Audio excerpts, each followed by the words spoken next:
There you go. Just for shits and giggles. Wow, that makes it more pleasant, right? Well, that makes it. That makes it.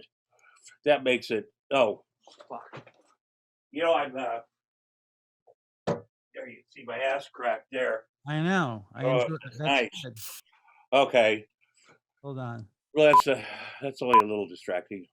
Hello, and welcome to Dopey, the podcast on drugs, addiction, and dumb shit. And my name is Dave, and this is a banner day in the history of Dopey. A banner day. That's a second sigh. Let's have one. It's a very banner day. You might be the most important. We've had some big guests on the show, Tom. Yeah. None of them have showed me their ass crack before. Nope. I'll do that all day long. Well, his name is Tom Arnold. With a smile. Smile and a crack, vertical and the horizontal. Fucking Tom Arnold, 130 movies, TV writer, philanthropist, comedian, single father, unlikely redneck Jew, Nicorette addict. Yeah. Welcome to Dopey. Look at that. That's a redneck Jew thing. I got a red, white, blue Star of David. So yes. Thank you for having me. Are you kidding me? Now, I don't call ever, is Dopey your nickname or is it, it's true. No. Because that'd be an awesome, that's kind of a cool nickname. Like once after Chris died, Bob Forrest started calling me Dopey Dave. Bob Forrest. Let's talk about him for a second. What do you got? How great is he? No, I've spent significant time with Bob Forrest. He's what can you say? It's all he's also kind of got that funny, a guy that's like a guy that's been to war and then re-enlisted and then re-enlisted and re-enlisted. But I find him, I have a lot of respect for him, but he's also a character, man. Oh my God. Great characters. He's the greatest champion of Dopey in the history of Dopey champions. I met him. I was a waiter at Katz's Deli for a million years in Manhattan. And I'm getting French fries and I see this big, tall, skinny guy with a hat. And I'm like, that looks like Bob Forrest. And I go and I serve some tables and I run back and it's Bob Forrest. And he agreed to come on the show. And my partner had been treated by him in rehab. Oh, that's cool. Well, that's cool. Well, I'm taller than Bob. I'm just going to put it out there. I am taller. And when I put a hat on, I'm extremely tall. Even taller. I'm 6'2". I have to tell people, because people see me on TV, they're like, "You're short and fat." No, I'm tall and fat. Let's get it right, people. You're a mountain of a man.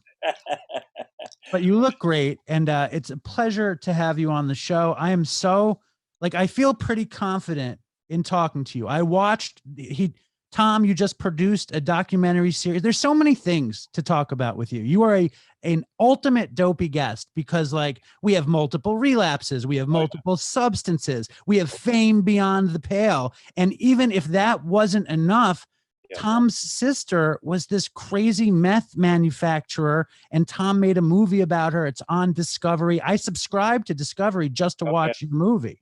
Well, you get a 7-day free subscription. I'm sure that's why you did, Dave.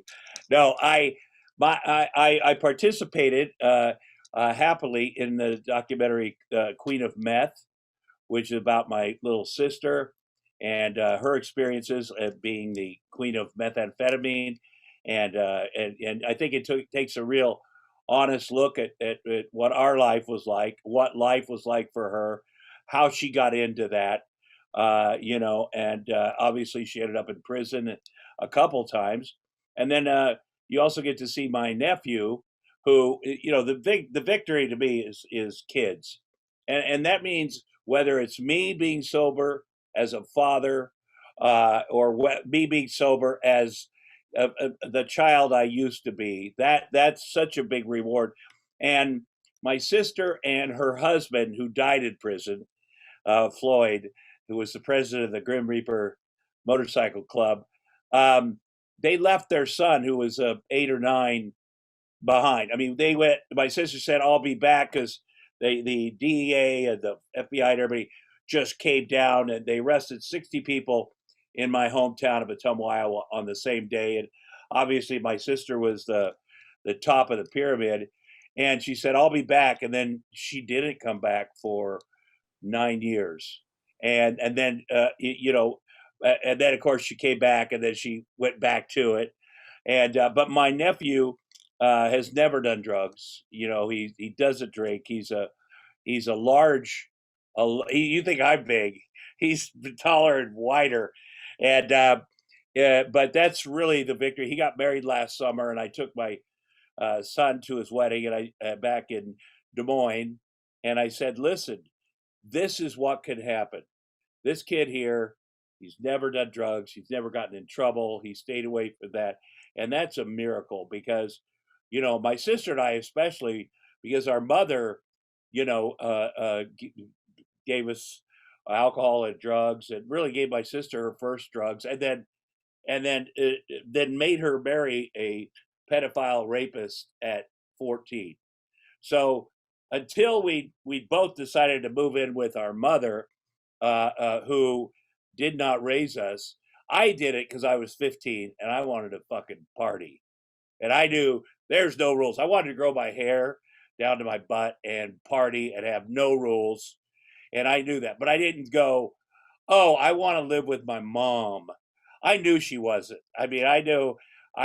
But my sister, unfortunately, and this is something I try to do with my kids, when there's a divorce, when there's a situation, if one parent is acting inappropriately, I think the old school thing is to take the high road.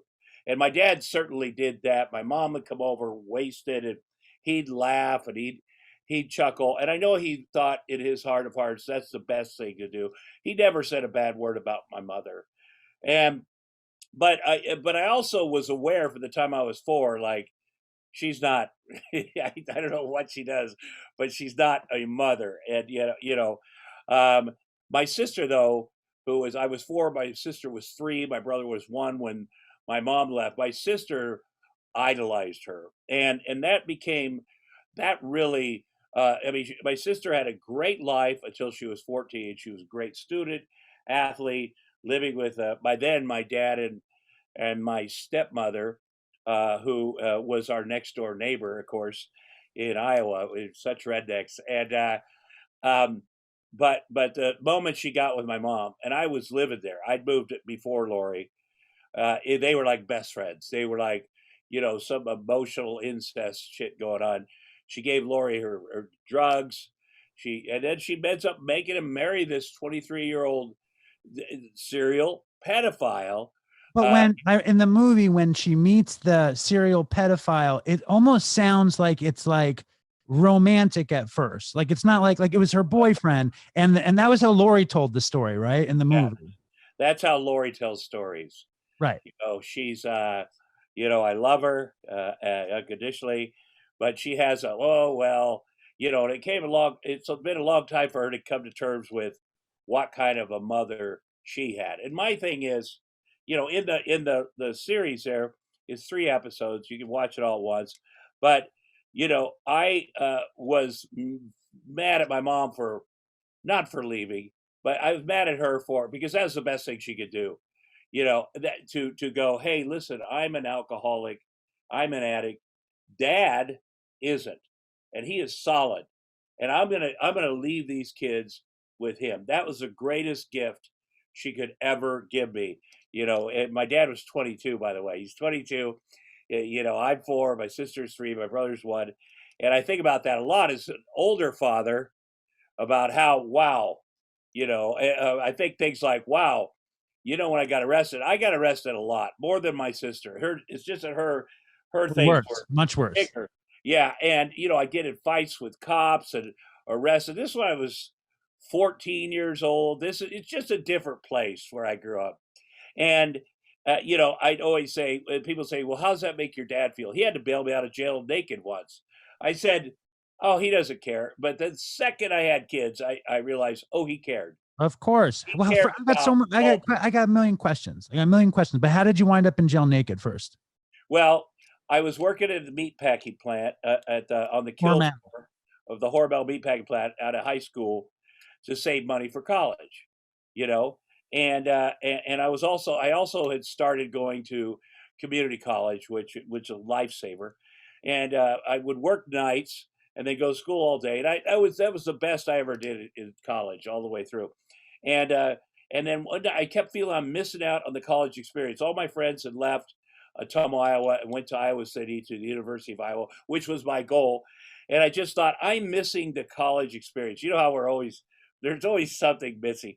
And so I called in sick to work, and then we had a college party. Now it was a community college party, so it got over about 8, and the average age of the person there was like 64. And so I was like, "Dad, that doesn't do it." You know, took a night off work. We got to do some college shit. And so streaking used to be a thing, and it was a thing in America in like 1972. It got to Iowa in 1980 something. And Okay. so I said, let's go run naked through Mr. Quick's. That's our fast food place. And we did, but there wasn't anybody there. Like, we shoved up on tables, me and Mike Mo. And I said, well, we went to the diner. There's no one in a small town. And then I said, wait a minute. On the way back to the dorm, I said, I got the place, Jefferson Square Manor, you know, the old folks' home, because Okay. I know people are there. And I don't mean the oldies. I mean the nurses Yes. who were our friends. And boy, won't they be happy to see us, right? Yes. And it turns out they didn't appreciate it. And the cops had already been called from our last place. So when we came busted out of there, they were waiting for us. And my buddy, we're all big guys. The three of us were jumped in the back of the car to put our, shorts on, and naked. We're rubbing asses and everything. I said, I'm going to get out of the car. We're busted. I'm going to get out of the car and put my underwear on like a human being. And the moment I got out of the car, they handcuffed me behind my back. And this is in Tummo, Iowa. It was December. It was like not a time to be naked, period. Frigid. And so I got taken to jail. And my dad, who was a pillar of the community. I mean, everybody loved Jack Arnold. He really was. He did the Rotary, the Chamber of Commerce, the cancer. So he did everything, and people really respected him. And my grandparents. And so he had to come down to jail again to get me. And he just couldn't ever quite figure it out what my deal was. What was wrong with you? Were you fucked up that night? Were you drunk? Were you high? What were you on? I was fucking drinking. We drank. I drank from the time I was 12, and we were very, very, very drunk, and but not drunk enough, as it turns out. But so he comes down the next day and he says, Sheriff Irwin, Tommy, he said that you and Mike and Mo ran naked through the old folks' home, and that's depraved behavior. I knew you're crazy, but yeah, I didn't think you'd do anything like that. And I said, Dad, Sheriff Irwin is full of shit. That fucking guy. No, I would not do that to our family name. And then he's like, well, I didn't think so. And then I'm like, can you give me my clothes? Because I'm still the cops were so happy to have me. They put me in the cell and the drug tank naked. Right. Because it's a small town thing. And then you have to fight somebody because you're fucking, they're like, why are you naked? Well, fuck you, and then, so it was rough. And then I lost my job at the meatpacking plant the next day, because if you call in sick to work in a small town and then get arrested for public nudity, it's going to be on the front page of the paper, and then they're going to fire you at Hormel. So it was it was very devastating, because I was paying my way through college, and I thought, how am I going to survive? How do I do this? And then I came up with a thing, and this is a part of my ego, which is not the worst thing in the world sometimes to keep you motivated. I had no money, and I thought, well, I'm not going to get my dreams. And then I came up with an idea. I said, what if I walk 20 miles in my underwear in the middle of winter, and people can make pledges? And so I walked 21 miles from Albee, Iowa to Tummo, Iowa in my underwear. So it's like an underwear walkathon. Yeah, and I got enough money to go in to finish college. I mean, people in my hometown, man, there and my Southeast Iowa and wherever, were very supportive. And we had a couple vans that had, like, you know how NASCAR have all the sponsors on the sides, and my buddies were in the lead van as we're walking. It became a hell of a deal that walk, and you know, they were drinking, throwing their beer cans at me, and I remember my grandma came out. We were on Highway 34, and I saw her car pull up. My grandma, whatever my mom was, more than made up for by my grandma's. And my grandma Dottie, I see her car pull up, and I'm being filmed and everything. This is the first time I was in the National Enquirer or the New York Times about this college student, this nice college student who was trying to pay his own way to college. And I see my grandma's car pull up, and I'm like, oh no, oh no. And she gets out, she's got a full length mink, very fancy, high heels. And, you know, I'm walking on the side of the road, the gravel, and I see her, and I'm like, oh no, Dottie, no, please, I beg you, don't do this. And then she comes up and walks with me and lets people film it. I'm so proud of Tommy, like kissing me. And I was like, I'm dead. I wish I were, because my hope was, well, maybe I'll get the girls at the college will like me more. But then my fucking grandmother, and she came up, and I was like afraid she was going to fall. But that's just how, you That's know, love. yeah, it is unconditional love, man. That woman, and I think about that a lot, you know. So I certainly didn't miss out on that in my life. I feel like from that story, like that's when I would know if I was you that you were destined for great things. I mean, that's a serious moment, like that you're willing to take that kind of chance, and it worked. Like I wouldn't imagine that people would pay you to do it, and it's a spectacle, and you're the star, and your grandma is right there with you. I think. Yeah. Well, you know, I never did drugs till I got out of high school, because where I grew up, you either drank or you did drugs. You were either a redneck or you were a greaser. And, you know, our football coach he was also our gym coach in high school. He would just throw 6 balls out in the middle of us. He'd divide us up, rednecks, greasers, and then just go at it with, you know, a bombardment, he called it, but it's dodgeball, just brutal.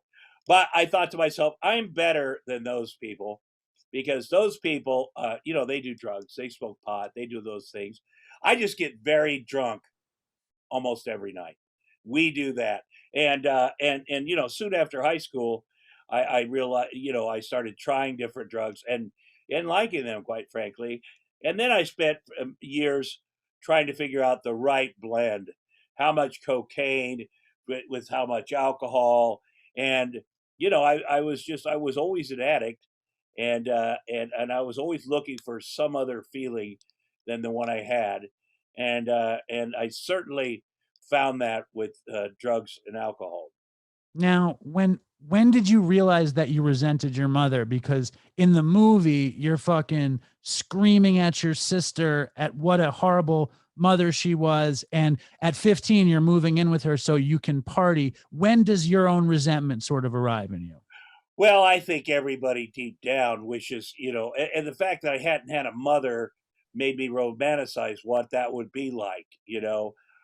You know, kids at school, their mothers baked cookies and came to school. I was in love, by the way. My first crushes were always mothers. And I think you romanticize what that would have been like. Um, my mother, I felt like when she died, I didn't go to her funeral. We were having, she'd just done a story in the National Enquirer that I was a bad Jew.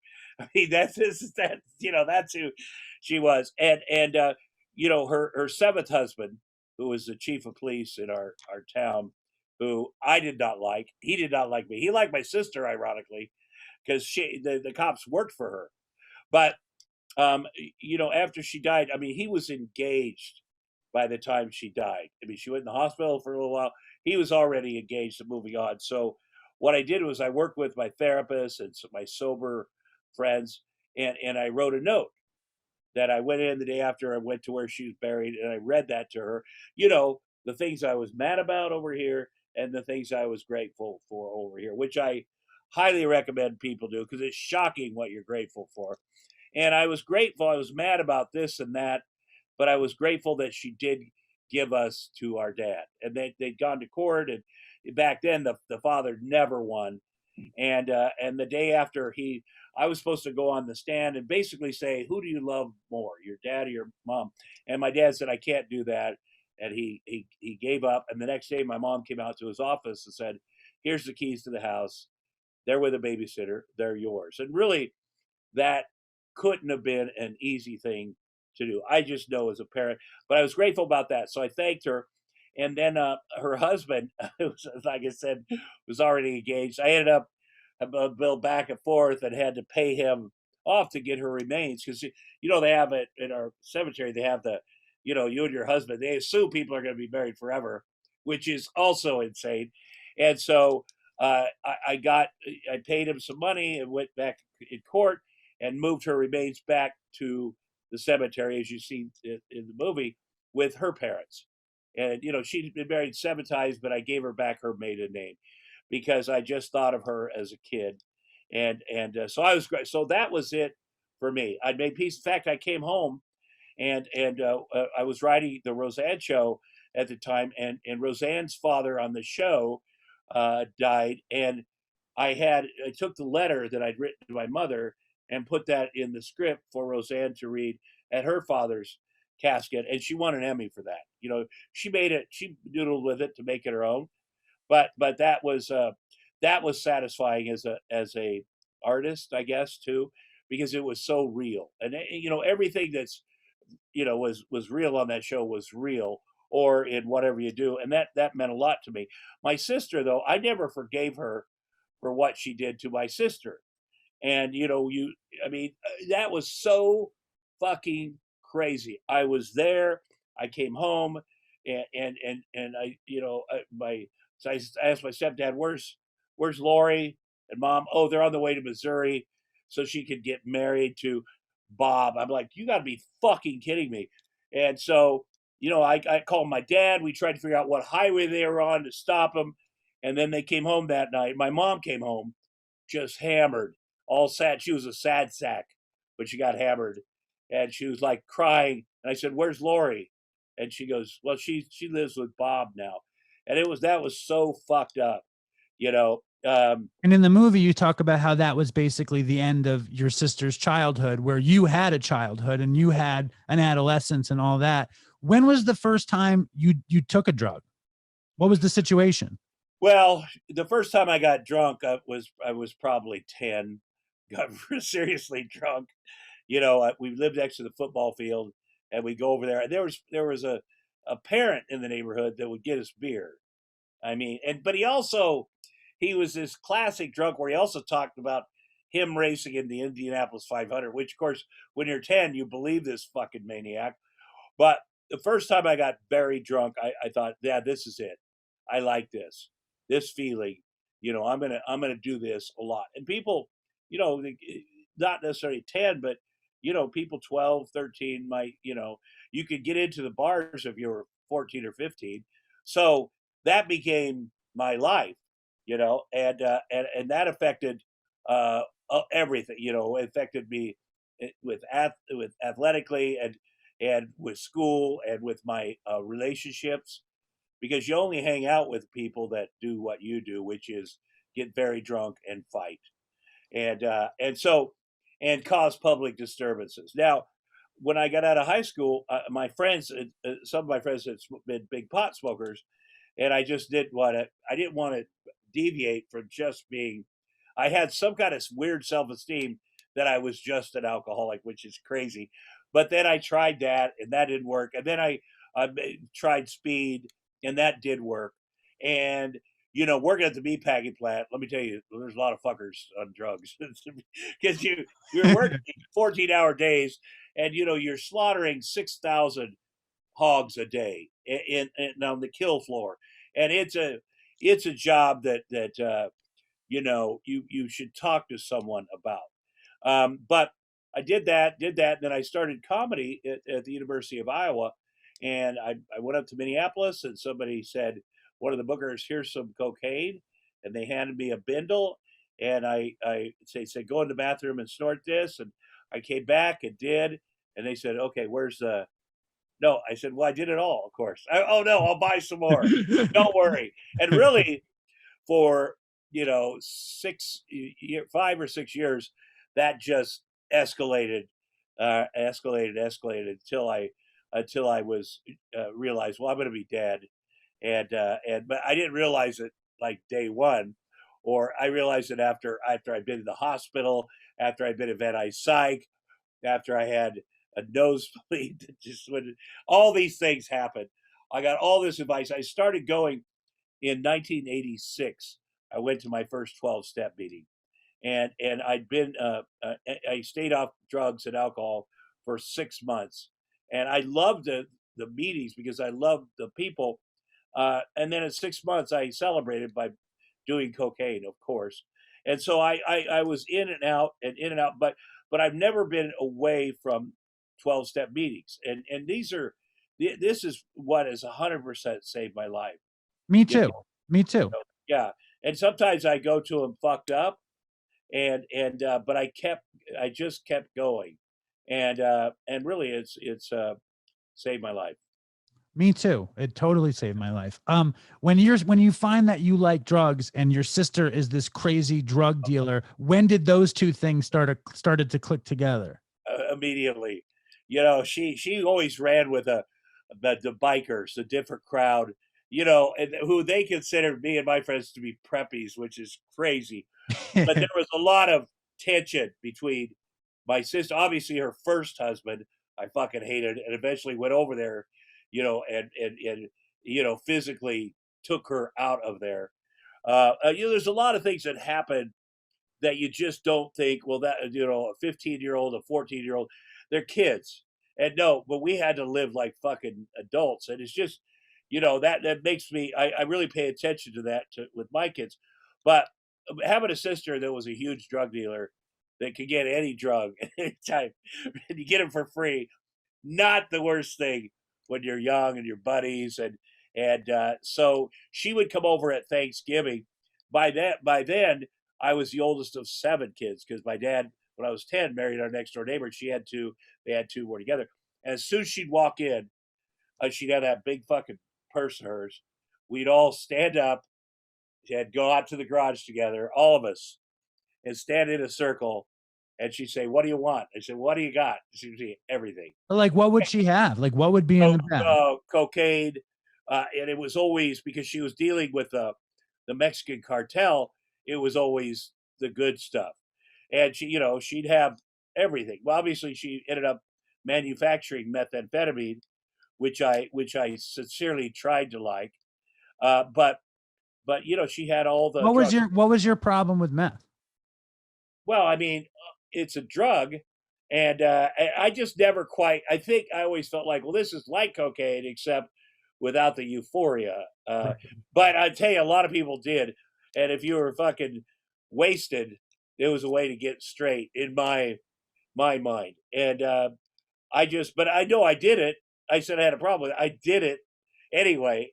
Especially when I couldn't find cocaine, but a lot of people to this day, as you know, they like it. And she prided herself, and you hear this, and they're about making clean methamphetamine and how it being safe. And I realized that because I had been arrested for 7 times for my things, including, unfortunately, 3 drunk drivings out of the 150 times I drove drunk. But the fighting with police, the interfering with official acts, and in our town there was the police, and then there was the sheriff who had all the deputies. They're 2 different, and the fucking deputies were hired just on physical fucking, they're ready to go. And I have a funny story, and everybody's drinking and everybody, but there was a big deputy, about 6'4" or 5, Bruce Allen, great big fucking redneck. This guy and I went at it a few times. He came into McDonald's one night, and I was drinking. I was at the counter, and he was like, "Get the fuck out of here!" And so, you don't drink and have a beer at McDonald's. It's ridiculous. So I went, and I went around the outside, and he sat down at a table. I went up to the window and knocked on it. I'm like, "Fuck you!" Now, what I should have done was leave, but I had to piss. So there was a bathroom in the back connected to McDonald's. So I went in there. My friends watched this whole fucking thing happen, in which they watched a lot of things happen. But he came out. the McDonald's. He threw his hat on his fucking car and came into the bathroom. And I was peeing, and he fucking hit me as hard as he could in the back of the head. And then we came rolling out of there. My pants are undone, fighting. And you don't win those fights, I'll tell you. In fact, I think it was this night. He arrested me a few times, but I was on the way home or on the way to jail, and I was in the back seat, and I fucking went, yeah, I'm handcuffed behind my back, but my legs work, and I booted him as hard as he could. He's driving the car. Then you realize, and then he fucking pulls the car over. Oh, no. Like, fuck, I am handcuffed behind my back. Gets in the back seat, just starts. And then, but I was beaten up so bad that he didn't take me to jail, which I appreciated. He just took me to my dad's and dumped me in the front yard. And I have to say this, too, in his defense. And I can't imagine dealing with addicts and alcoholics who are fucking abusive. And the week after this happened, the University of Iowa played a football game in Atlanta, Georgia, at the old, was it the Fulton County Stadium? We played University of Tennessee in the Peach Bowl. I'm a huge Iowa Hawkeye fan. People are where I'm from. I got to my seat at this fucking stadium in Atlanta, and that motherfucker was next to me. He was fucking big result. And, but we were there. It was like the Roadrunner and the Coyote. We were off the books, and we were fucking high-fiving for the team. And, it wasn't like, yeah, I'm going to fight him here. It was like, oh no, we're part of the same team. Now we know who we are. Now let me say this. I'm a Jewish person, right? Yeah. I grew up in New York City. I work at this ridiculous Jewish deli, whatever. I've never fought. I'm fearful of Grim Reaper motorcycle gangs, and I've never fought with cops. And this is not the resume of a normal, nice Jewish boy. Describe the, of course I'm a heroin addict too, and I've done my share of shit. Tell me, I know my father is going to be listening to this podcast. He's like, how is Tom Arnold Jewish? I don't understand. Can you help me with that? Well, you're the toughest Jew in the world, by the way. Well, there are a lot of tough Jews where I come from. I'm going to tell you, we'd always say there's just not enough Jews to hate. Let's just keep it. The high holy days were in the back of Arnie Siegel's Western wear. I'm not shitting you at all. And then they'd have a rabbi come down from Des Moines. But my mother, it's the most Jewish you can be. My mother is Jewish, and my grandfather worked at the meatpacking plant too. I worked at a pork processing plant. It's just what you did.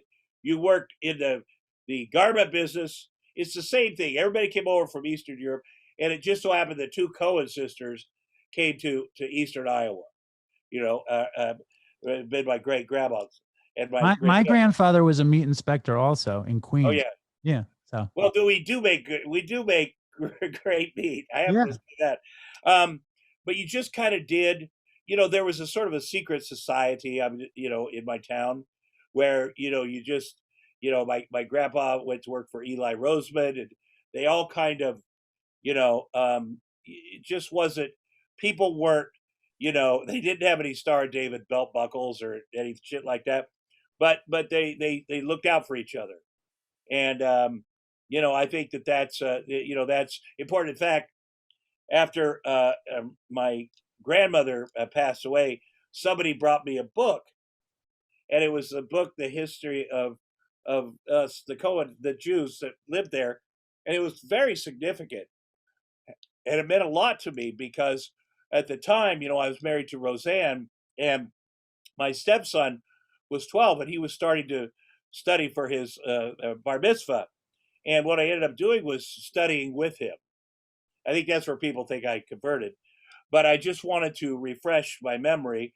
And I was also like the woman, my cousin from 2 doors down, brought me this secret book. And that's very funny to me, too. But I think, in a town like that, there is anti-Semitism. There's obviously racism and xenophobia. And, I always thought they're just, anytime someone came, like a foreign exchange student, the people of my generation just worshiped them.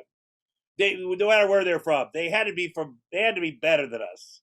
Because they were different. It was like, oh my God, someone who's not like the rest of them kind of exactly. thing. And exactly. And, Even a kid came from Israel, and even the Jews were like, "Oh my God, he's like He's the real thing.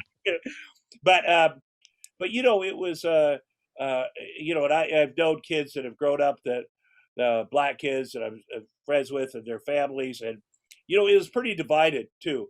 It's divided between people that fucking hated the redneck white trash racists or the white trash redneck racists.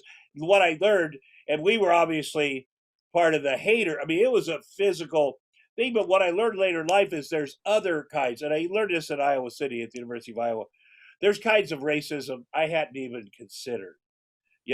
I just considered, oh, the Klansmen in the family, those guys are racist. Like, they're the worst of the worst. And they're so stupid. They're so fucking stupid. They're just idiots. And you're embarrassed about that they're from your town, and you fuck them, you hate them for being idiots.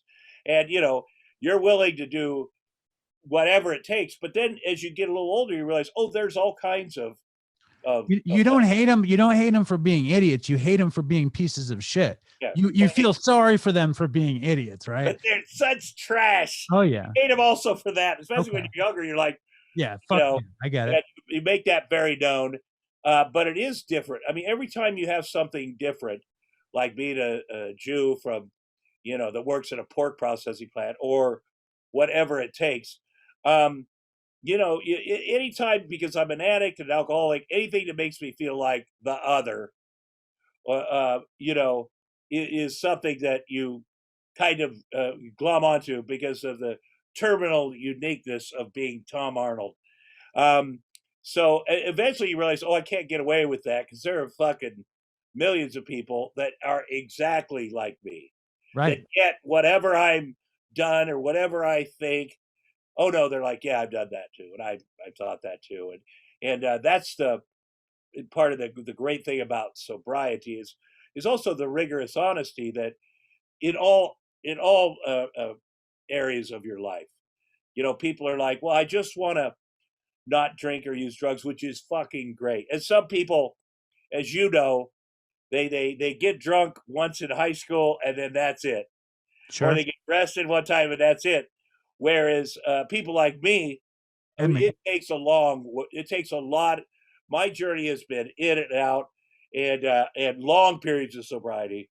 Let me ask you this, though. Let me ask you, and I hate to cut you off. I just know that you're going to run out of time, and I'm not going to get to all of the nooks and crannies of your existence. I want to know, when did you know that like, obviously cocaine was your first real substance after alcohol. When did you know that you were a total drug addict?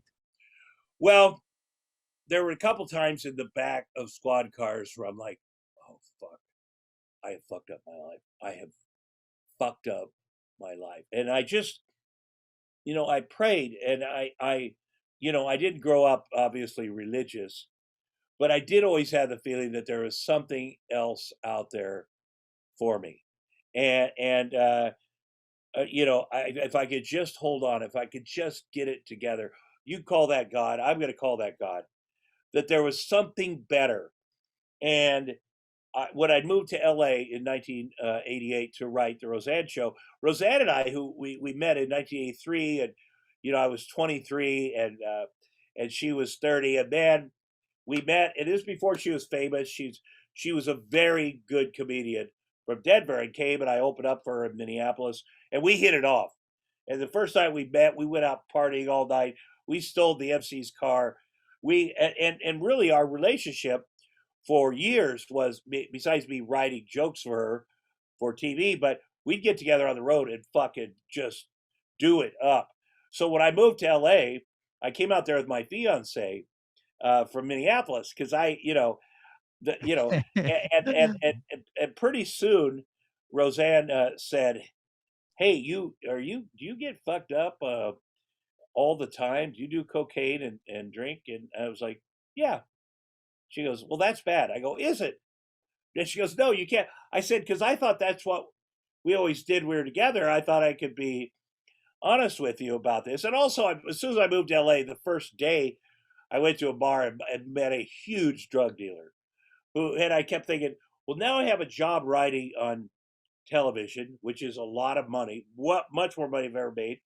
And I met a drug dealer who could sell me a quarter pound of coke, which is a much better deal. I don't know if that's the Jew in me. I've got to buy it by quantity. Of I'm really course. doing myself a disservice. Yes. And it was helpful in a way that I had so much cocaine.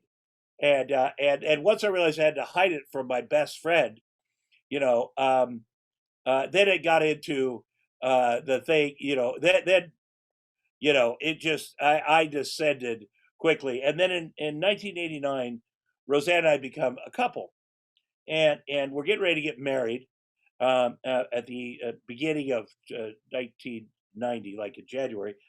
And I came home one night and I couldn't get in the gate, and I couldn't remember the code. I was all fucked up, and I was having to drive around Benedict Canyon there in Beverly Hills, and there was no cell service. And finally, I got a hold of her, and by the way, the code was my birthday.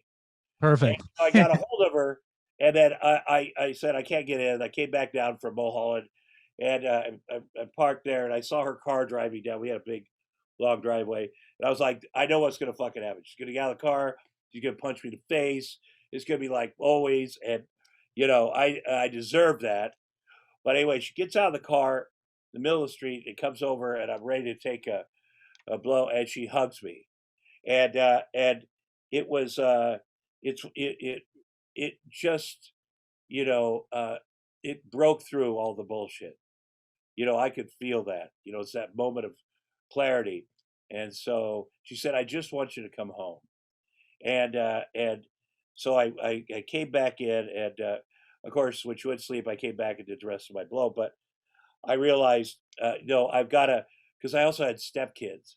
So I got myself in a cab and went to rehab. And my kids went too, which is the funny part.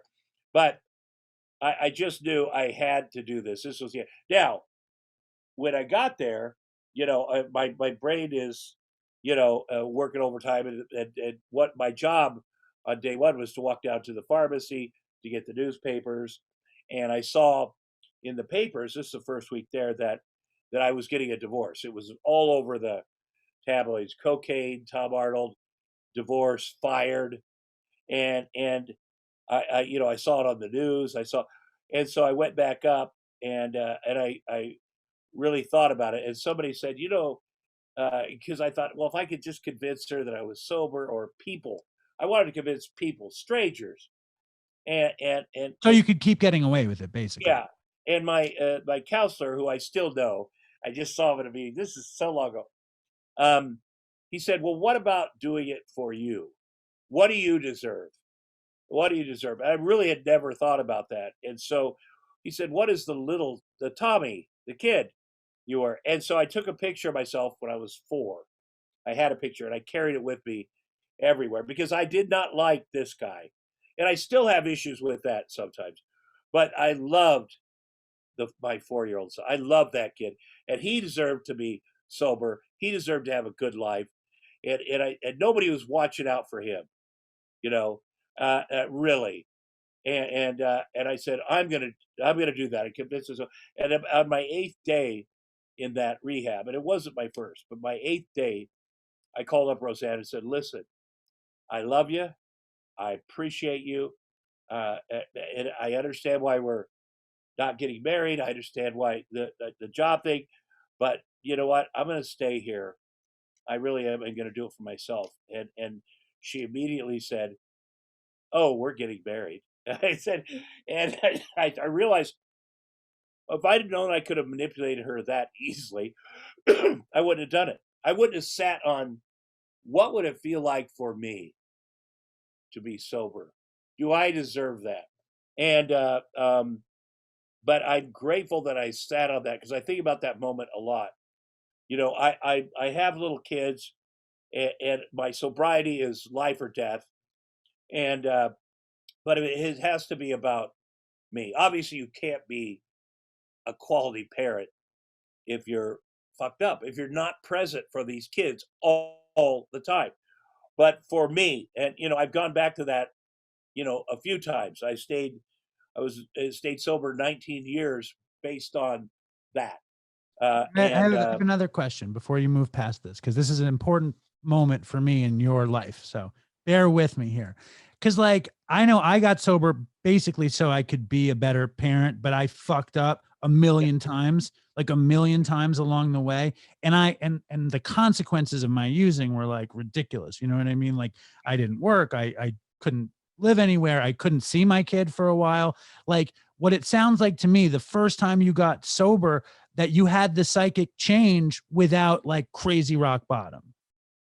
Well, I was snorting a half ounce of cocaine a day. Okay, And I here we go. was having, when you don't sleep, let's say you don't sleep and you're not on drugs, you don't sleep for 5 days, you're going to get fucking weird.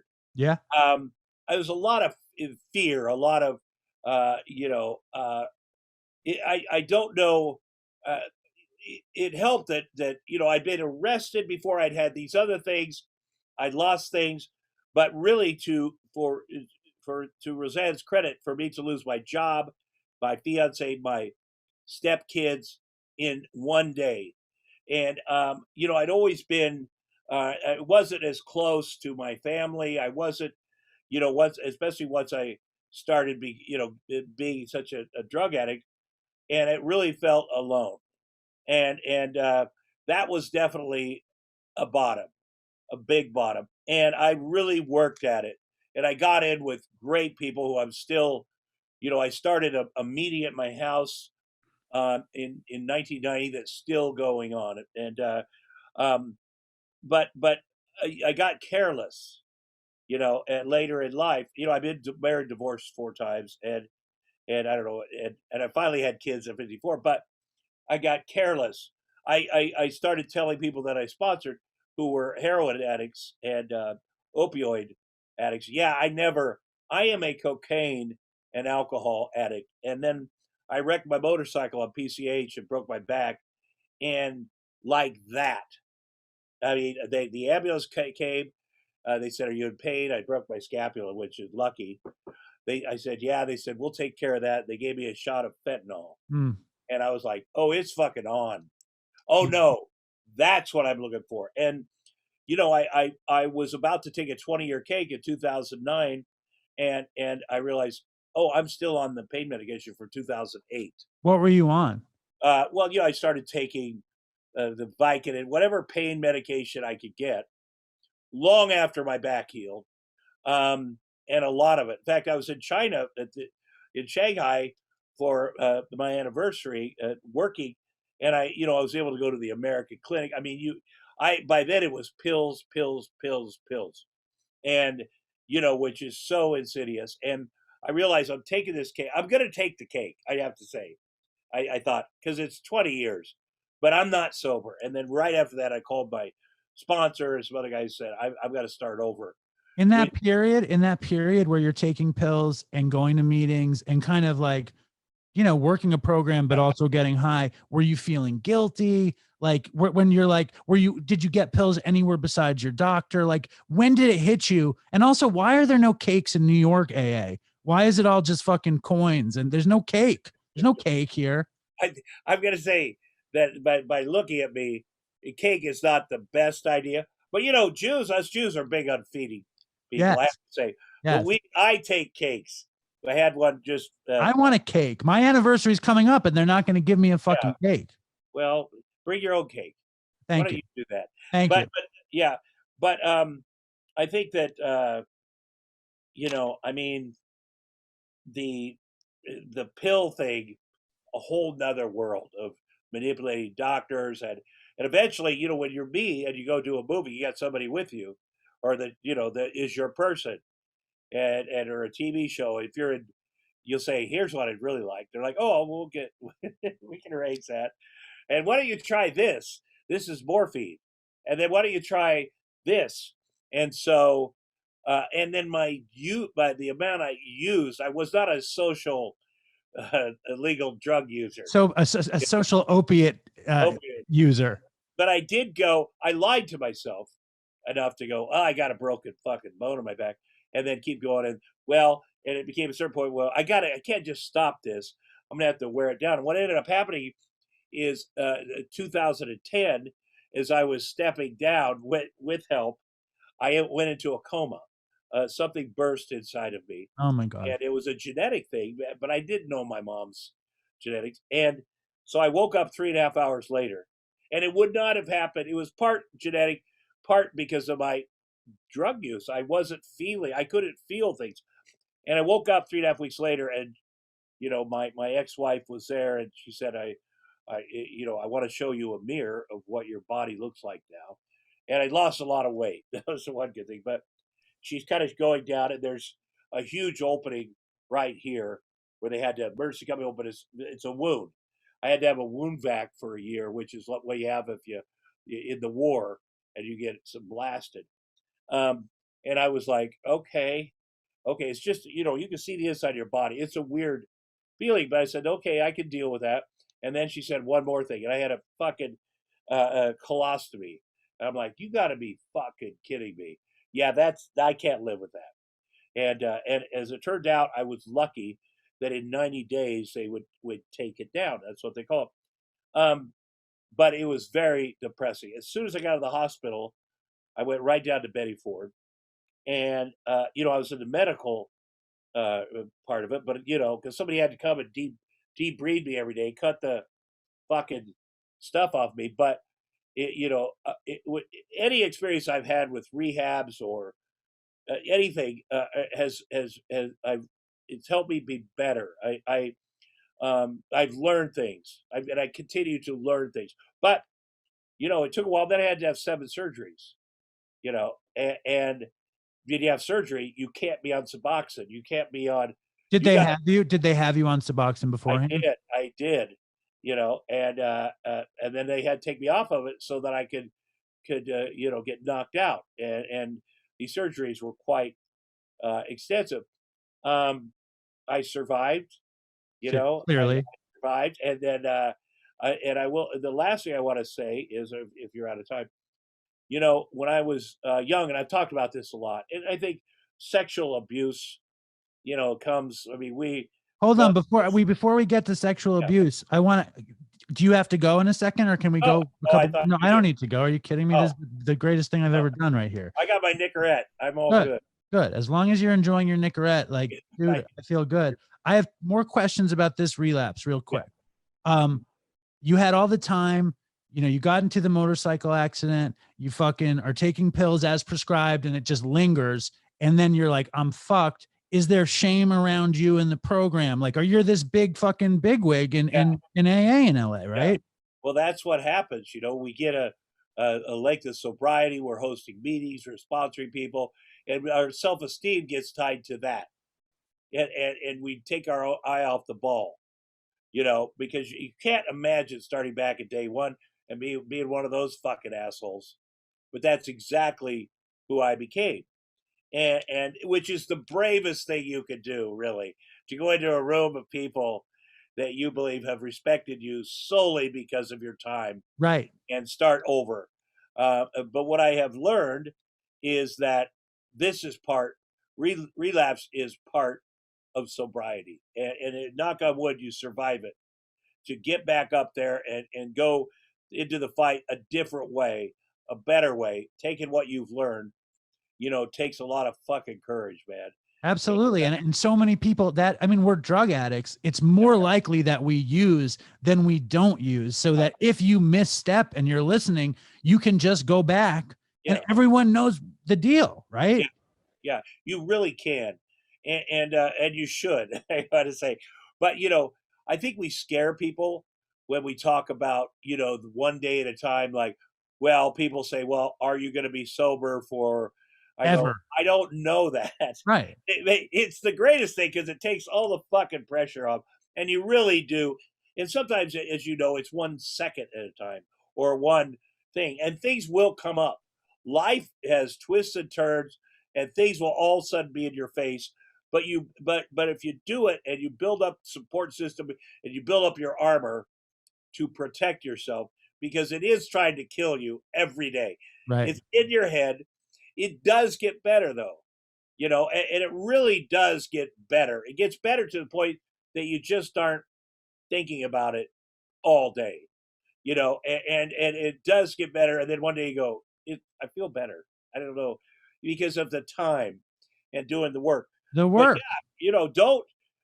I mean, the people I respect the most have either gotten sober because they were in prison, or the last time they drank, they killed somebody, um, or they relapsed, and they've been honest about it. I mean, there's nothing you see. You go into a meeting, and there's a guy there with a lot of time that says, "Hey, this is my first week. It takes your breath away, but you just love that person so much and respect them so much, and you say that I am him. That Absolutely. is me." And you don't, if you're working a program yourself, you don't look down on that. You're for the grace of God, you're like, but you have so much respect, um, because a lot of people, as we know, I've seen several 20-year fucking people go out and die. And then I always think, well, I can also get pancreatic cancer, which I've seen guys with 25 years, and then it's fucking over that way. So there's no thing, and I know when people are doing the program, they're like, fuck, I'm not having any fun. How long does this go on? Like, oh, I'm going to live so long that, and we know that that can be taken away a million ways. Of course. So, I Let think, me ask you one more thing. I have another question, because you strike me as, very funny, very sweet, very down to earth, somebody who's done a lot of crazy shit from where you're from, with your sister and the drugs and all this, and you're so vested in 12-step stuff. Was it natural to like get to like the next right thing and like there for the grace of God go I and all of the AA isms? Did it come naturally to you, or did it win you over? For me, I hated it for a long time, yeah, and all of a sudden I find myself saying that stuff. yeah. Well, I think that, I mean, I am there.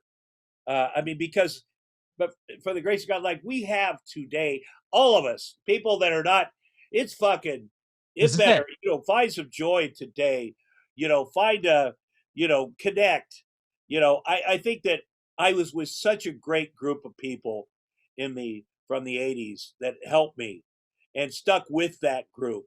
And the people that work with Aerosmith and all of us, you know, we just had such great leaders and people that really knew, and we admired them and did what they said to do.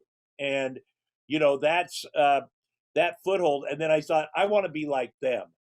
No, before it was like, I want to be the fucking crazy actor that fucking parties and does women. And I was like, oh no, I want what they've got. And it does stick with you because people, and I say this about Robin Williams, who I do too. But if I called him at 3 a.m. and said, "Hey, Robin, there's so and so's in trouble," even if he didn't know him, he'd be like, "Let's go help him. Let's go help him." And I want to be that guy. And And I know you sponsored Chris Farley. yeah, Could normal people be like, will you sponsor me? Or was there celebrity AA different than normal AA, or was it integrated?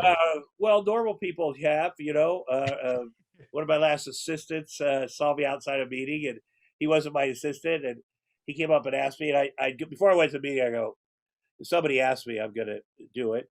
And we've still got this long time friendship. And, he's a kid that got sober very young. It's hard when you relapse and you're sponsoring people for a second, but I can't do a lot of that because I want them to get a good sponsor. I want them to get someone that's in touch with them every day, Available. and available. And maybe it's a cop out, but I can only, like, the guy that sponsors me sponsors 30 people, and he's a very important lawyer, but yet he has the time. He does it, and he's on it. So is it Alan Dershowitz?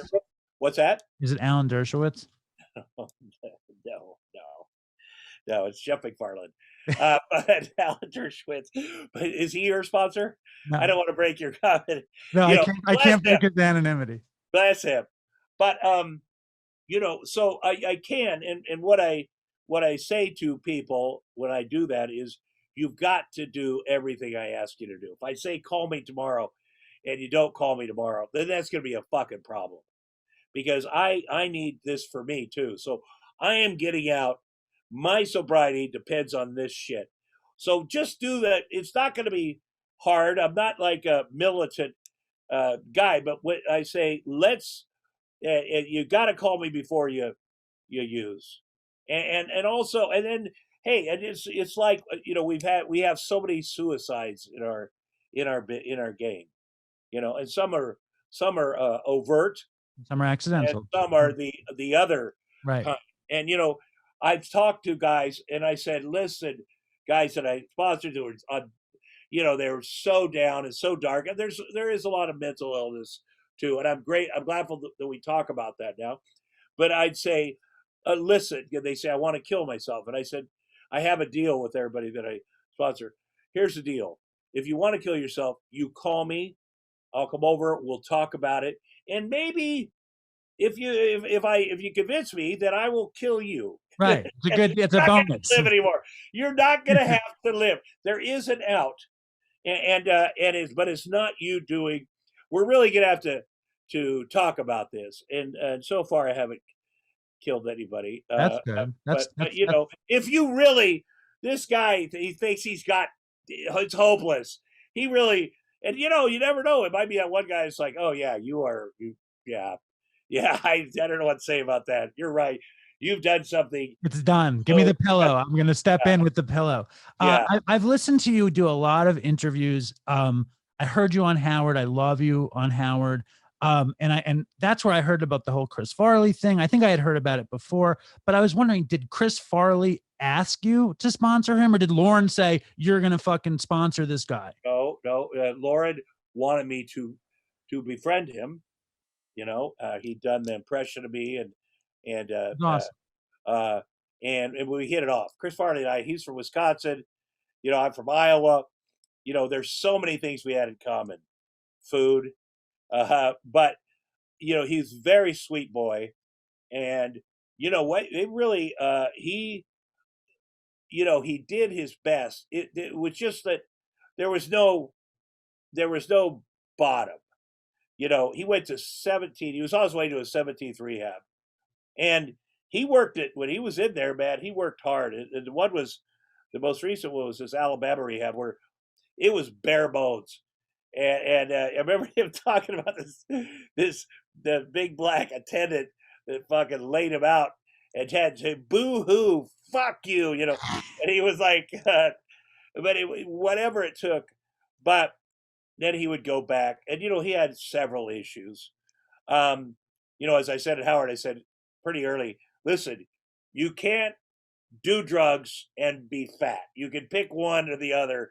You can't do everything. But I loved him, and he certainly, his life, besides his comedy and things, his family got sober after he passed away, or before. So that's a legacy. And people used to, and I used to be one of these bullshitters. They're like, well, he lived 33 years, 33 great years, like Jesus or whoever, and that's really all. But that's bullshit, because he would have been a great old man. Wow. I would love him to be here with my kids or his kids, and so we need to make ourselves feel better sometimes that people die, and that's natural. Well, he had a full life where he had his stuff, especially for drugs and alcohol. Right. Well, my partner, Chris, who's also named Chris, he died, and he was, I think he was 33 also, or 34. And he was a sweet, sweet guy, crazy drug addict. And now we honor his legacy with this stupid podcast. But of course, it would be much nicer if that hadn't had to happen. I was a big Chris Farley fan. I can't imagine him coming up to you and saying, would you sponsor me? I want what you have. Was it like at a meeting? Like, how did it happen? Well, I went out to host Saturday Night Live, and it took place. We had some private time, and then he was great with meetings, and he was when he came out to be on my shows, he would stay with me, and he was great. I mean, I did something to him that he went to a place called Pritikin, which is a healthy eating place. It was down there in Santa Monica, and his father, who weighed 700 pounds. I mean, that was kind of an issue for him, And man, he loved to make his father laugh. And he talked his father into going in there with him. And after a day, my allergies are terrible. After a day, his father checked out and left him there. Imagine the feeling of being this son that thinks, oh, I've done this thing. Usually it's the other fucking way around, right? And so he was bummed, and so I went and picked him up, and I snuck him out of there because they didn't let like civilians. And we went to La Dome, the fancy restaurant over there on Sunset back in the day. And they used to bring a cart of desserts around. They'd wheel it. Well, does anything interest you? We're like, yeah, all interests us. So I took him there. We ate everything, and then I brought him back. But that's not exactly sober behavior by me. But he did. He did his best, but nobody pulled the rug out from under him totally. I think we could shut people down financially. I think there's a lot of, Right. I've done some very tough love fucking interventions. Like, I'm going to beat the shit out of you. You're coming with me now, and then we'll see what happens. But you're going to be dead in a day. I'm fucking dragging your ass out of here. I've broken in people's houses with the help of their family with maybe a key or a baseball bat. And sometimes it works. And it always works in the moment because I'm like, I will fucking not leave here. I'm taking you the fuck out of here. And even if it works for a period of years, because Chris certainly had a bunch of good years, and but there's still no excuse. I'm as bad as you can be. I know you talk about yourself too, but if we could do it and sit here talking about sobriety today, as fucked up as we potentially are and have been, Sure. that's a fucking crazy miracle, So anybody, these fucking dudes are out there like, you don't get me, you don't get heroin, you don't get opioids, you don't get, I do get it. I fucking get it. And you know what?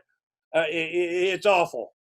Yeah. It's awful. But you got to fucking sack up, and nothing was harder for me to get off of the benzos. I'm going to tell you right fucking now, like Xanax, that shit, that fucking kick was crazy. And, because I'm a guy that will go, okay, no more Coke, no more alcohol. Oh, opioids. Oh, yeah. Oh, no more opioids. Oh, let's start being my own fucking doctor. But hold up. This is a very important story here. Yeah. Because you fucking get, what do you have? 19 years or something? What were the periods of time? 19 years, almost 19. And then the opiates from the motorcycle wreck. Yeah. And then I had that. And then, I have to talk about this first because when I was a child, yes, I've been very open about this. There's a pedophile lived across the street, and bad things happen when you're there's a pedophile. And when I got sober, as I'm putting my life back together, when I first got sober, I realized, oh, that's always been there, that I was raped by this man. Did you remember the whole time? What I read was that it came back to you when you were making that movie, The Gardens of the Night. Well, I mean, that was a difficult movie to make. I have to say this, but it came back to me before because, I went back and confronted him in 1990 or 1991. So you knew you was with you from when you were 4. But it's like laying outside and looking at the clouds. You're like, that's just a bunch of clouds. And then you get sober and you're like, oh no, that's what that was. And I did a lot of research. I went back to my old neighborhood and tried to find the boys that I grew up with and get the story together. And a lot of them didn't want to talk about it because they thought it was gay. A man would rape you. But I did talk about it. And their sisters were very helpful. So I realized when my sister got arrested, at that time I was talking about being sexually abused and things. And at my sister's first trial, a woman came up to me and said, yeah, I know who sexually abused you. And it was Terry Williams. I said, well, how do you know him? I'm married to his brother, and he did it to him. And so that right there, I was like, okay, I'm going to find this guy. I'm going to go in, confront him in the healthiest possible way. I practiced with my therapist and get my speech down. My brothers, who I have 4 younger brothers, who are maniacs. They'll find anybody. They locate him in Des Moines. He's a big business leader, a big church leader. I practice before I do this because you get in a lot of fucking trouble. But I highly recommend it. I walked into his place of business. They're like, "Oh my God, it's Tom Arnold." I said, "I'm here to see Terry." They're like, "Well, we're going to call him and let him." I go, "Don't let him. Don't call him. I'm going to surprise him." I hadn't seen him in years. And I have to say this, in my mind, and this is a ego thing. I was like, yeah, I don't want to be walking around fucking Walmart in my hometown and have this guy behind me going, "See that famous guy? I fucked him." I was like, I'm taking the fucking initiative. And so we had one of those scenes where he came out of his office ahead of me and we walking down the hall and, and I hadn't seen him in a while. He's a big dude, but I'm giving my speech. I'm here to give you back the pain and shame you caused me as a kid. And if you try to do that to me now, I'd break your fucking neck. But he came right up on me and stuck his finger in my chest. And for a moment, I felt like I was 4, 5, 6. And I could smell the laundry in his backyard. And I was like scared for a second. And then I went, "Oh no, I am a full grown fucking man now." And took his hand back and put him up on the wall and said, "Did you hear me?" I said, "I'd break your fucking neck." And by then his employees had come out because Tom Arnold was visiting their boss. And so they got to see a little bit of that. But I went out of there and I just remember walking out of the building like, fuck, I am fucking free. I feel so fucking good. I feel so good. I called Roseanne and said, "Oh, you won't believe it. I just feel." And then I went straight across the street to the Iowa State Capitol building, busted right into the governor's office. I'm like, "Listen, the statute of limitations for this motherfucker is up, and he's about to adopt his fourth boy. You got to fucking stop this." And the governor's like, "Holy fuck, Tom, you're asking me to commit a federal offense? You asking me is a federal offense. Get the fuck out of here." He goes, "This is," and so I was like depressed because, I talked to all the police. They're like, "Well, it's been over 7 years. They were as helpful as they could be." And then 3 days later, my brother called me and said, "There's been a snafu in the paperwork and he cannot adopt this next child." And I felt like, okay, I've really done it. I've outed him. I've said his name. I've confronted him. I've talked to other survivors. Eventually, like 30 kids came forward. But I said, have I really warned everyone? So my brothers and farmhands, twice a week for 6 weeks, put up posters around his house in the 4-block area, kid high, that had his face, his name, his crimes. And I thought, I just need to warn the other little Tommies, little, Denny's, the other kids out there. And so I felt like, okay, that's done. That's done, over. And then when my son was born, I was 54, he was born. And as he started growing older, there were several times where I realized, holy fuck, that's what I look like when all this shit went down. He's a perfect angel, and so was I, because you could push it off. You go, well, maybe I was a bad kid or ugly or fucking weird, but no, I was perfect.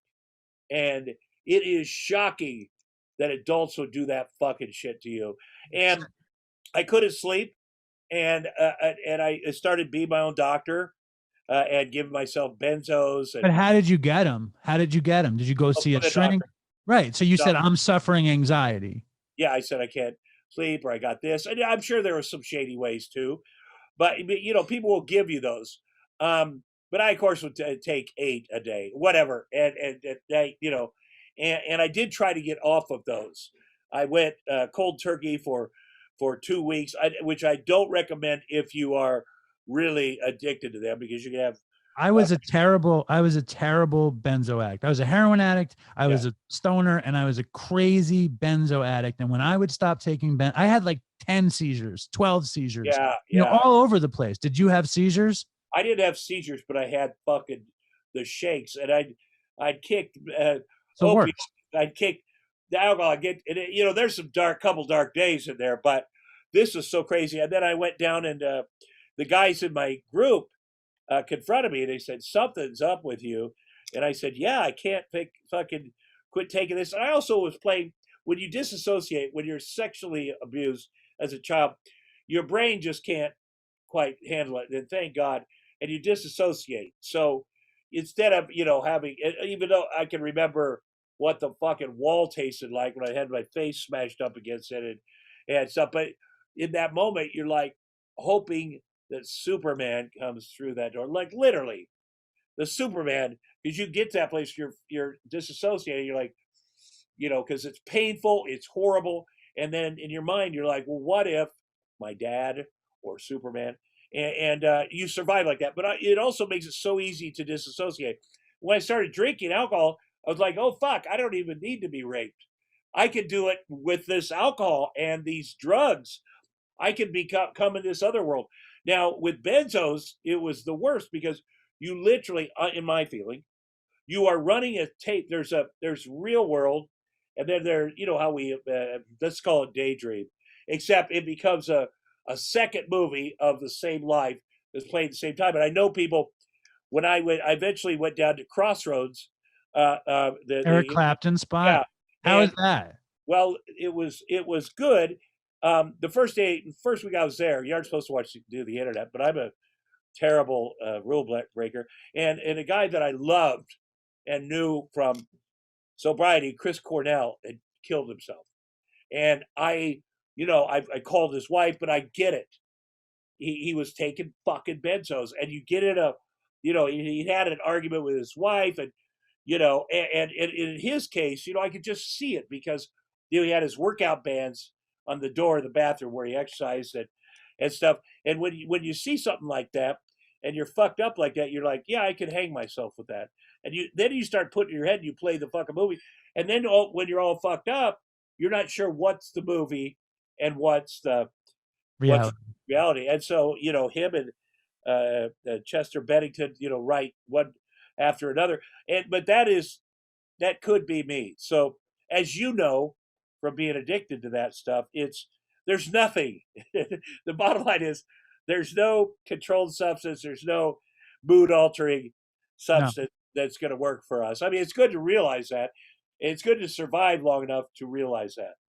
And when you came back from that, was it like, I'm starting over again? Did you started day count from 1? Did you give up your sponsees? Like, how does that work? No. Well, I gave up. My sponsees had moved on. My sponsor is sort of like a clearinghouse where if you can't work with people, I still do, but he'll take over and sometimes relationships don't work out with your sponsor. Sometimes you don't like your fucking sponsor. I mean, I would give it time. The step of going up to a person and saying, would you consider sponsoring me? That takes balls too. Yeah. But I would give it some time and see if you like each other. If you don't, you fire him or her and you move on. But you got to either be looking for a sponsor or having a sponsor, I think. But yeah, I started over and I just had 4 years, which we celebrated. My son, the 8-year-old son, made me a fucking terrific cake. Nice. My daughter and my son, they're very involved. My daughter's 5. They're very aware of my sobriety. They're, I'm very honest with them about it. I'd like to say that my son has never seen me not focused, but 4 years ago he was 4, and there was some, with benzos, you think, oh yeah, everything's good, and his mom takes them still, and so there's times when that I'm sure that he realized, well, Dad is not, because they're so connected. The moment they're born, they fucking look at you, and whatever you felt before, you talk about unconditional love. These fucking, and there's no way I could ever sad sack. Well, I've been divorced 4 times. I had my mom left, whatever, because that unconditional love you get for these babies instantly and go both ways. You just can't, because they look at you like you're the fucking king. Everything changes. I need you to be 100%. Nobody else but you. And it's such an honor and a privilege, and also to feel it every day. Yeah. Some days the kids are, they're fighting, or my son yesterday, he said, I wrote it down, I refuse to be inspired. Because I said, listen, you got to find things that inspire you. So I'd like you to work on this. And he's like, I refuse to be inspired. And I just died laughing because he's so adamant that he didn't want to Perfect. be fired. Perfect defiance. Yeah, and I wake up every day. You know, I've had some health issues, as most people have, but I wake up every day and go, "This, my kids are here." You know, I had to go to court to get them. I had to do all this stuff, but what a fucking a blessing! What a gift! All the promises came true for me. Everything. You know, I have been in 130 movies, and I always say 4 good ones, but a few more. I said, but this is my life. I've done everything. I've done all this. Every dream has come true. But this, every day with these kids, this is it. And this is why, not just I'm sober, but this is my life. And, you know, people with fame and fortune, which goes away, the fortune for sure. You know, that's exciting. And I always felt like I'm running, and I'm not appreciating it. Fuck it. It's money. It's whatever. And I wish I'd done better with that. But there's nothing comparable for me, not for everybody. Not everybody. You know, I always said I dreamed of being a father. I dreamed of being a father. And thank God I meant it, because it is on. You can talk a big game, but it's on. And you know what? My son was born, I was 54. My friends are like, hey, dude, let the mom do everything till he's 7. Then it'll be fun. And I'm like, I don't know where I'll fucking be when he's 7. I'm going to change every diaper. I'm going to do everything. And then my daughter, same way. And I said, that's money in the bank for them. Let me tell you something. I don't know if they're going to be alcoholics. I don't know they have a proclivity because of me, but they're never going to not feel loved. And Right. they're never going to not feel taken care of. And so that's the best we could do. I feel the same way. I feel the same way about my kids. I did something fucked up last night with my older daughter, though. Do you want to hear a quick story? Yeah, of course. I get home, like I get up at 4 a.m. to go to Katz's and set up fucking catering events and whatever. And then I come and I work on the podcast. I live deep on Long Island. I get back to Long Island like at 7. And my wife is like, we're going to go see an Allman Brothers Led Zeppelin cover band in town. And I was like, okay, you know, and she's like, meet us there. So I'm like, okay. And I have an 11-year-old and I have a 4-year-old, and they all had dinner, but they didn't bring me dinner. And I'm feeling my addict rise up. Like, why didn't they think of me? Like, where's my fucking dinner? You know, and then the night's getting longer and longer. And then it's like 9 o'clock. And I have, the 4-year-old won't let my wife put her to bed. She says, daddy, do it, which I love and I hate. Yeah. So I'm like, we got to go. It's over. We got to go. And my wife, who's not an addict or an alcoholic, she likes to drink a little bit. She's like schmoozing with her friend. She's like, let me just finish this thing. And like I'm like, a human being. Right. Like a normal human being. Yeah. Exactly. Fucking shit. And I'm like, we got to go. It's done. I had to get up this morning, the same thing.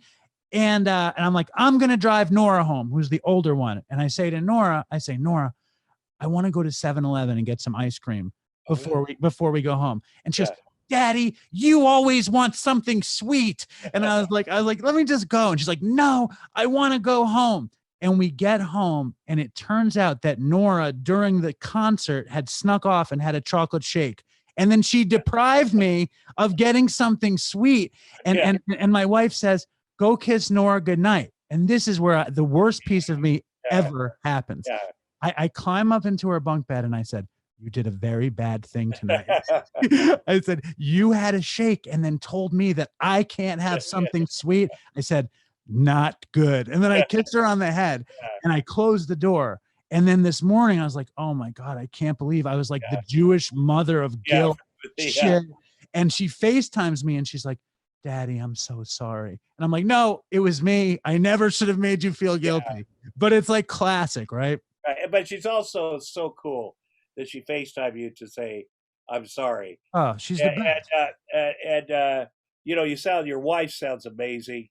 It sounds like you got so much going for you. That's a great, very sweet. My kids, who are 5 and 8, my son has never slept in his own bed. I have a Craftmatic or a double thing, and my daughter's 99% of the time sleeps in there. I think when you go through an acrimonious divorce, like I did, we did 4 years ago, they've just seen it. Just, I mean, one day, you know, they have bedrooms. I really make them nice, but you know, you appreciate every day like that. And they feel safe to sleep with you, which is the most beautiful piece of all. Of course. And once in a while, my son, even though he's older, will say, "Daddy, would you?" Because what I do is I get him in bed one at a time usually, because we'll be doing something, and my son usually goes first. Like he'll just say, "I'm going to sleep. Let's go to sleep," and then my daughter will sit up with me and watch whatever I'm watching, and she'll fall asleep without carrying it. And then my thing is, okay, now I see them. Now I can take my shower, do my thing. But once in a while, he'll say, "Daddy, would you lay in bed with me?" Like you can tell he's still a baby. Our kids are always going to be our babies. So same with their 11. And when my daughter does it, the old me was like, "Can I finish my stuff?" Right. And then you miss out on that moment, because really you don't have to lay that long with them before they go to sleep. But it's something and also I think people like us get our feelings hurt or have had them hurt. And that's a good thing to remember. Like, oh, I don't want to be the person that hurts his feeling. I'm going to lay awkwardly side, between these two kids, and the weirdest, I can't imagine my dad doing that. He'd be like, "I need to sleep." And my dad neither. My dad like barely touched me. He's a great father, but he was not like that. It wasn't like he wasn't putting me to bed and shit. You know? Well, and I think you do sound like a fucking Jewish mother when you're like, "What about my?" I know. It's fucked up. But I think we can't help certain things that we do. Lecturing my kids, I'll talk to them, and then they're like, "Can you please stop talking?" And I just am like, if something goes wrong here, I and sometimes I've overreacted, man. I fucking yelled, I've sworn. If my son's a big boy, if he decides he's going to sit down the hall and just he's not ruining everybody's night. And I'll pick him up, I'll carry him in there, and then in the bedroom I'll come in with him, put my back on his door, and he'll throw stuff at me, and I'll throw it back, and then eventually I get a hold of him on the ground and just look me in the eyes. I say, "You got to look me in the eyes for 1 minute. Just calm the fuck down," because I also was that kid. So, it's constant. And being a know-it-all like I am, I assume a lot of times I know what he did wrong, because that's what I would have done, or this. And I've learned that I'm wrong a lot. I'm wrong at the worst times. He may have done something 50 times, but this time he's completely innocent. So, if I have to go, I make amends for that, which I'll do. Because it's always the balance. How do I be, I want to guide them, but I also feel this. I'll just say this last. These kids, they come to us here fully formed. They come to us, and it's my job to figure out how they can become who they are, and to protect them, obviously. And but that's really an interesting thing for me too, to just figure out every day and see things. And how do I've gotten everything. I've gotten everything. How do I put them in a position to get where they can who they are? Yeah. I mean, I tell my older one, like, she can do anything. And I mean, like, before I was a heroin addict, like, I was producing TV and I was doing this shit that I always wanted to do. And I fucked it up, to the point of like 12 years of destitution and like misery. And I'm like, "Nora, you can do whatever you want. All you have to do is do it. And it's yours." It's an amazing thing. It's an amazing thing to be able to tell somebody that and know it's true. And also for me to say, I know. And she says, "Well, why didn't it happen for you?" And I was like, I've told her, because she knows about Dopey. I'm like, what happened with me? I made some bad decisions and I lost my life because of the decisions. Now I have my life back, but you don't have to have that problem. You can have all the good stuff. I feel like you do. I love being a father more than anything. Tom, I cannot thank you enough for being so generous. Your generosity is amazing. Was this the greatest interview of your life? Yes. It was, right? It was. It is. Is. Yes. The greatest. All right. Thank you. You're a beautiful person. Keep doing what you do, man. It's important. Thank you. Right All on. right, buddy. Wait. One more thing before you go. And this is just me making a hopeless plea. August 16th, we're doing this thing called Dopey Day, which was Chris. Chris was my partner, and it was his birthday, August 16th. And we're calling it Christmas in August. And basically, we're trying to get people involved with Dopey to put the Dopey logo over their eyes to end the stigma. So would you do it? What do you put it over my eyes? I don't know. I'll doctor up a picture with the Dopey logo and I'll give do it to that for me, and I'll get it to you. It's And the first day of school. It's also the first day of in-person school in a year and a half. A year well, and 7 months. you don't have to On do it. August 16th. You don't have to do it. You don't have to. No. I can do that and go to school. I'm excited my kids get into. I'm in homeschooling, so it'll be a special day. Send me how it. Explain exactly what I should do. I will. Give me an example, and of course I'll do it. And also, if your sister ever wants to come on the show to tell more about her story, she can come on anytime. I will pass that along to her. That'd be good. I'm very proud of her. I'm very proud of her. And, she's come a long way. And I think you'd have a lot of fun with her. She's tough. I think it would be awesome, though. I think it would be an awesome episode. It would be great. Tom, I cannot thank you enough, right? You're super generous. Thank you. Have a beautiful day. You're beautiful. Later. Bye.